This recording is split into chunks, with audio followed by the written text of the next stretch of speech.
IVS ఈరోజు మనం అధ్యాపన శాస్త్రం బీఎడ్ గణిత శాస్త్రం బోధనా శాస్త్రం 1 తెలుగు మరియు సంస్కృత అకాడమీ బుక్ అండి, ఇది ఆంధ్రప్రదేశ్ వారిది.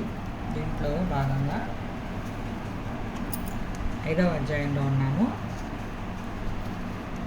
సో 5వ అధ్యాయంలో వచ్చేసి మనము మల్టీమీడియా సోర్సెస్, డిజిటల్ సోర్సెస్ గురించి చెప్పుకున్నాము. నెక్స్ట్ ఆన్లైన్ వనరులు, ఐసీటీ ఆధారిత బోధనా సాధనాల గురించి చెప్పుకుంటున్నామండి. సో ఇది చాలా ఇంపార్టెంట్ అండి. ఇది కూడా డిఎస్సికి మ్యాథ్స్ మెథడాలజీలో ఇది ఈ కొత్తగా ఈ టాపిక్ నుంచి ఇస్తున్నారు. బ్లాంక్స్ 2 or 3 బిట్స్ ఇస్తున్నారండి, కాబట్టి ఇది కూడా చాలా ఇంపార్టెంట్ టాపిక్. సో వీడియోకి వెళ్దాము. ఆన్లైన్ వనరులు బోధన, అభ్యసన, పరిశోధన అంశాల్లో లక్ష్యం నెరవేరేందుకు అప్పటికే లభ్యమయ్యే ప్రింట్ లేదా ఎలక్ట్రానిక్ రూపంలో ఉన్న వనరులు ఉపయోగపడతాయి. లైబ్రరీలో వనరులుగా ఉండే మల్టీమీడియా వస్తువులైన డాక్యుమెంట్స్, డేటాబేస్, ఈ బుక్స్ ఉంటాయి కదండి, అవి ఈ జర్నల్స్ మొదలైనవి, అలాంటి కొన్ని వనరులు. దాచి ఉంచిన ఈ వనరుల వల్ల ఈ లోకల్ ఏరియా నెట్వర్క్స్, LAN, ఇంకా వైడ్ ఏరియా నెట్వర్క్స్ ద్వారా ఇంటర్నెట్ ఉపయోగించి దాచి ఉంచుట, ప్రసారంను పొందపరచడం, ట్రాన్స్మిట్, యాక్సెస్ చేస్తే వాటిని ఆన్లైన్ రిసోర్సెస్ లేదా ఈ రిసోర్సెస్ అంటారండి. సో వీటిని ఉపయోగించేవారు ఏ విషయమై సంప్రదిస్తారో వారికి ఆ విషయము తాలూకు విస్తృత సమాచారం, ఆ రంగంలో కృషి చేసిన అనుభవజ్ఞుల పనితీరు, విశేషాలు తెలుస్తాయి. అంతేకాక అనేక రంగాల్లో విషయాల తాజా సమాచారం తెలుస్తుంది. మల్టీమీడియా పరంగా ఈ మల్టీమీడియా వనరులుగా డిజిటల్ పద్ధతిలో లభ్యమయ్యే రికార్డెడ్ సమాచారానికి అదనంగా ఈ సమాచారాన్ని ఆన్లైన్ రిసోర్సెస్ అందిస్తాయండి. ఎక్స్ట్రా అందిస్తాయండి. ఆన్లైన్ రిసోర్సెస్ అనేవి ఎక్స్ట్రా అందిస్తాయి. ఎంపిక చేసుకున్న మనం ఏదైనా ఒక సెలెక్ట్ చేసుకున్న ఒక టాపిక్లో ఇప్పుడు జ్ఞాన సంపార్జనకు ప్రసారం అవుతున్న విషయాలు అంటే జర్నల్స్, డేటాబేస్, ఈమెయిల్, ఇవన్నీ పరిశీలన ఒక విద్యా విషయక లేక విజ్ఞాన అవసరమగు చర్చకు, అవసరమగు సమాచార సేకరణకు, వీటికి నియోజన అసైన్మెంట్ సుసంపన్నంగా చేయుటకు ఆన్లైన్ రిసోర్సెస్ ఉపయోగించడం మనకి అవసరమవుతుంది. ఆన్లైన్ రిసోర్సెస్ ద్వారా మనకి ఇప్పుడు ఎగ్జామ్స్ కూడా పెడుతున్నారు కదండి, కాంపిటేటివ్ ఎగ్జామ్స్. చాలా ఉపయోగం ఉందండి వీటి వల్ల మనకి. అసలు ఈ ఆన్లైన్ రిసోర్సెస్ అంటే ఏంటి అంటే, ఇంటర్నెట్ ఆధారంగా సమాచారం అందించే వెబ్ పేజీలు, డాక్యుమెంట్స్, సమాచారం, విద్యా విషయక అంశాల స్వభావంగా ఉన్న ఏదైనా online software, internet, world wide web ద్వారా యాక్సెస్ చేయదగిన రిసోర్సెస్, ఇంకా ఆన్లైన్ బోధన, అభ్యసనకు అనుకూలమైన ప్రయోగ సాధనాలు.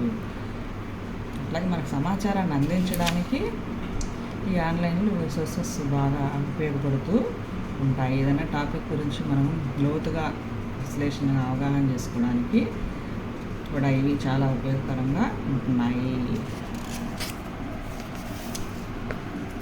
ఇంటర్నెట్ వాతావరణానికి అనుకూలంగా బదిలీ చేయబడిన ప్రింటెడ్ రిసోర్సెస్ అండి. ఇది చదువుకునేందుకు వీలుగా ఆన్లైన్లో లభ్యమయ్యే వస్తు విషయాలు, నోట్సులు, టైం టేబుల్, నోటీసులు మొదలైనవి. ఒక కీలక పదం ఆధారంగా దానికి సంబంధించిన విస్తృత వైవిధ్య సమాచారం అందుబాటులో తెచ్చేది. కీలక పదం ఓన్లీ ఒక వర్డ్ ఇస్తే చాలు, దాని గురించి మనకి చాలా సమాచారాన్ని అందిస్తుంది. చిన్న వర్డ్ ఇచ్చినా చాలు అనమాట.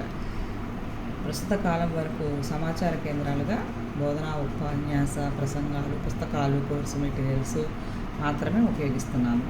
ఎక్కువ సమాచారానికి ఎక్కువ ఆన్లైన్ వనరులకు యాక్సెస్ అయినప్పుడు ఉపాధ్యాయులు, విద్యా సంస్థలు అందించే సమాచారం నుండి మార్పు చెంది విద్యార్థుల అభ్యసన కొత్త మార్గాల్లో అభివృద్ధి చెందుతుంది. ఆన్లైన్ రిసోర్సెస్ వినియోగం ఉపాధ్యాయ విద్యార్థి అనుబంధంపై గణనీయమైన ప్రభావం చూపుతుంది. దాన్ని అనుకూల పద్ధతిలో గ్రహించేందుకు ఇద్దరూ సిద్ధం కావాలి. ఒక్కోసారి ప్రతికూల పద్ధతి వస్తుందండి ఇద్దరికి. ఇప్పుడు ఉపాధ్యాయ చెప్పిన దానికన్నా ఆన్లైన్లో చూసుకొని నేను చదువుకుంటే బాగుంటుందని అనిపించకుండా ఇద్దరికి అనుకూల పద్ధతిలోనే గ్రహించేందుకు సిద్ధం కావాలి.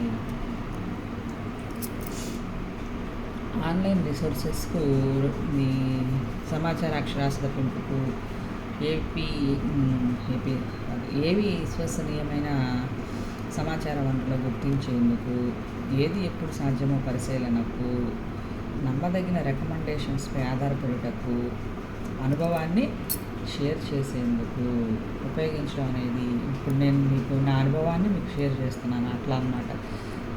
ఈ ఉపయోగించడం అనేది ఎక్కువ ప్రయోజనకారి అవుతుంది.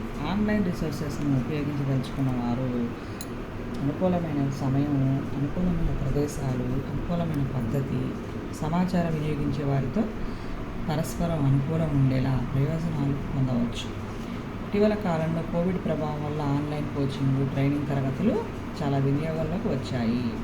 విద్యార్థి శిక్షణ, ఉపాధ్యాయ శిక్షణ, ప్రత్యేక అంశాల్లో శిక్షణ, ఇలా అనేక కార్యక్రమాలు ఆన్లైన్లో లైవ్ కార్యక్రమాలుగా నిర్వహించారు. ఆ టైంలో online work at home, office at home వంటి పనులు సర్వసాధారణం అయిపోయాయి. ఇప్పుడు విద్యార్థులకు ఆన్లైన్ పాఠాలు, పరీక్షలు దాదాపుగా అన్ని స్థాయిల్లో నిర్వహణ జరిగింది. కొన్ని ట్రైనింగ్ కార్యక్రమాలు ముందే రికార్డ్ చేసి, కొన్ని అప్పుడే లైవ్లో జరుగుతూ ఉండగా లింకు ఇచ్చి ఆన్లైన్ యాక్సెస్ విజయవంతంగా పూర్తిగా నడిపారు. ఇక భవిష్యత్తులో కూడా ఇలాంటివి ఎక్కువ స్థాయిలో పూర్తిగా జరగవచ్చునని భావించవచ్చు. ఏ సమయంలోనైనా విద్యా కార్యక్రమాలను ఈ ఆన్